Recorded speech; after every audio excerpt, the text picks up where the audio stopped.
Hello everyone, my name is Paul Lee. I'm here at McLeod Racing Headquarters in Anaheim, California, and I'm the driver of the car you see right behind me here, the McLeod clutches and FTI Performance Nitro Funny Car. This car has 11,000 horsepower, and my best time so far is 3.88 in 1,000 foot at 332 miles an hour. But before we get into the thrill of that, let's talk a little bit about how we prepare the car.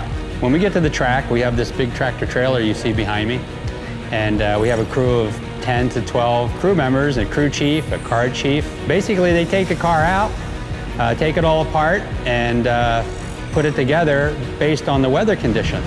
We'll fire it up and warm it up just to see if there's any leaks, see how the fuel system's working. We'll get it on the jack stands, we'll spin the tires, we'll try reverse. We'll go through all the things that we do when we're up on the starting line to make sure there's no issues. So once we get up to the staging lanes, we'll get in order with our partner, whoever we're running against, and I'll get in the car, I'll get dressed in the staging lanes, I'll get on my 7-layer fireproof suit, I'll get in my 2 layers of gloves, my helmet with a Nomex sock, and I'll get strapped into the car. Once it's our turn to run, we'll pull up to the line, and the NHRA officials will give us the okay. He'll say, start them up.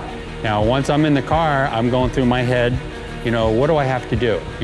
All the procedures are the same. Once I pull up to do my burnout, I want to do it the same way, the same speed. I pull through the water box, and I'll hit the gas pedal, and I'll bring it up to 6,000 RPM. And then I'll do the burnout as long as the crew chief tells me. Once I get out from the burnout, I'll stop. My backup girl, Cristobal, and she'll come and open the roof hatch, and that lets out the smoke and the fumes, and then I'll put it in reverse, and then I'll slowly back up. Once I back up, the guys will raise the body, they'll take off the dashboard, they'll check the idle and the fuel system, make sure everything's armed, they'll lower the body back again, and then at that point, we're ready to make the run. I make sure my visor's down, I make sure my fresh air breathing system is on. The intense feeling, the fumes are in there, it's loud, you can see the pipes, especially at night, you can see the flames, and I pull up to the first beam and I light the first light with my brake, and I have my foot on the gas ready to go. I look for the yellow light. As soon as the yellow flashes, I hit the gas pedal and I'm on for the ride of my life.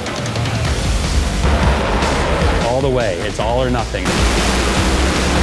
And it's a handful from start to finish.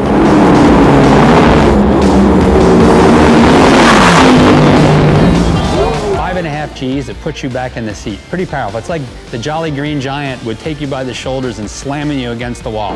That's how it feels. Your head jerks back and you have a strap on your chin. If I didn't have that chin strap on, I couldn't hold my head forward. One thing about these 11,000 horsepower funny cars is they don't stop accelerating. The first 300 feet is massive acceleration. As the clutch comes in, it's even more acceleration. It's actually trying to pick the front end up. It does not want to go straight. It's a 125-inch wheelbase, 11,000 horsepower. It's not really meant to go straight. You're driving that car all the way to the finish line, and there's not one point in that run where you're hesitating. Because if you do, this thing can get away from you before you can think. Just think about this. This car moves faster than you can think. It's when I get to that finish line, when you hit that chute going 332 miles an hour, so now it goes from 5.5 Gs to -5 Gs. It just hits you hard, takes you from 332 miles an hour to about 150 in a split second. We talk about, being car guys. My passion is cars and hot rods. And to me, a Nitro Funny Car is the ultimate hot rod. It takes days for that adrenaline to go down. It's only 4 seconds, but at the end of the day, you're pretty tired, both mentally and physically. But that's the feel of a run, and there's nothing like it in the world. You gotta get into the groove.